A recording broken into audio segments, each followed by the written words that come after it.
When I adopted my dog Argia, I decided to make her tag and leash myself.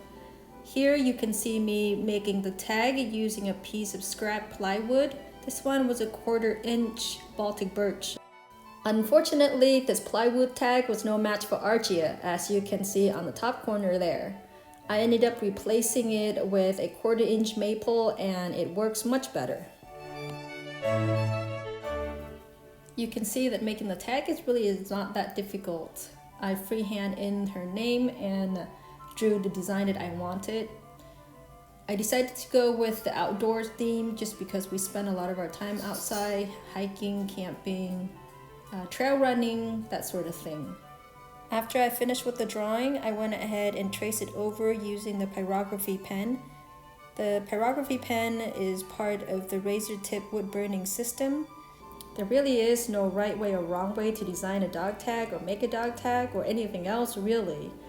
You just kind of start a project and go with it. If you make a mistake, start all over again. For me, whenever I start something new, I just see it as an opportunity to learn, to practice. Here I'm practicing pyrography and using up a bunch of scrap wood that I had lying around. I am no expert in wood burning, nor am I an artist, so I just kind of make things up as I go. Here I just decided to add some texture to make it look like it's grass, and basically I'm using this school eraser to erase away the pencil line. What I found is that eraser actually works better than sandpaper in lots of instances when you want to remove pencil marks. Then I use my air compressor to blow away all the dust and eraser bits. I drill a hole just big enough for the key ring to go through to attach it to the collar. Then I cut out the tag using a scroll saw. After that, I sand down the tag and reburn on some of the edges. To protect the tag and to make it more water resistant, I applied a coat of wood butter that I made myself. You can also just use mineral oil or some sort of non-toxic oil. Just make sure to coat it all over the wood and wiped off the excess. The very last thing I added onto the tag were some emergency contacts and the fact that Archie is microchipped, just in case you ever get lost. You can definitely attach the tag to the collar using a key ring or a piece of string. I attempted to attach the tag to the collar using different key rings in varying sizes and shapes, but I didn't like the way they look. So I ended up using this cord I cut off from an old window blind. To secure the tag onto the collar, I use a double overhand knot. The piece of wood that you see there is used to create a space between the cord and the collar so that when I'm pulling onto the cord, it is not tightened down onto the collar. You see I'm using pliers to help me tighten down the knots even more.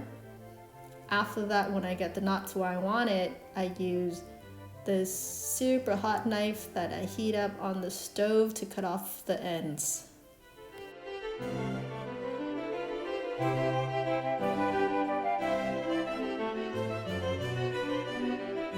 I prefer the monochromatic look, so that was probably why I didn't like the way the silver keyring stood out against the brown of the tag, the collar, and Archie's fur.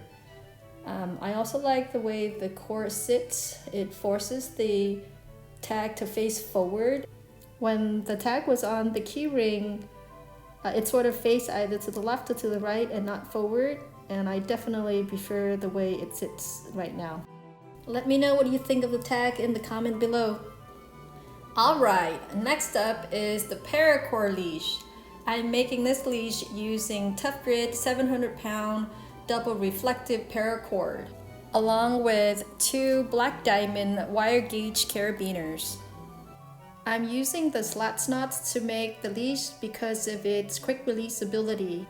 A lot of people use this knot to make emergency belts or rescue belts and lanyards or wristbands. There are lots and lots of how-to videos on this knot, so I'm not going to bore you with another one. Here I'm just showing you how I do it. Some people use different tools like crochet hooks and needles. Here I'm just using my hands only, and I found this is the easiest way to do it.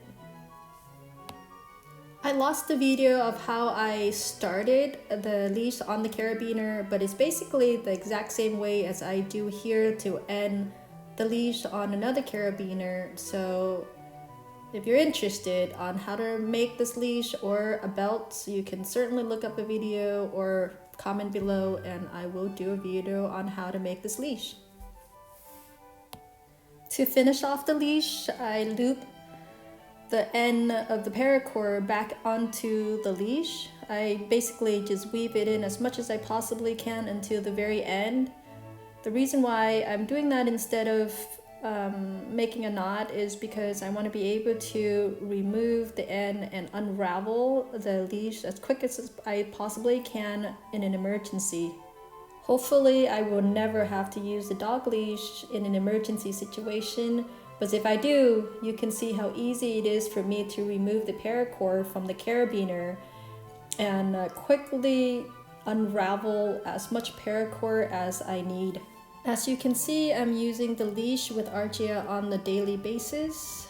You know, I take her on walks, but we also go hiking, trail running, and running along the beach. The versatilities of the carabiners makes it easy to clip and unclip quickly as needed. I particularly like the thickness of the leash. It allows me to hang on to it when Argia is pulling me super fast along the beach on my longboard.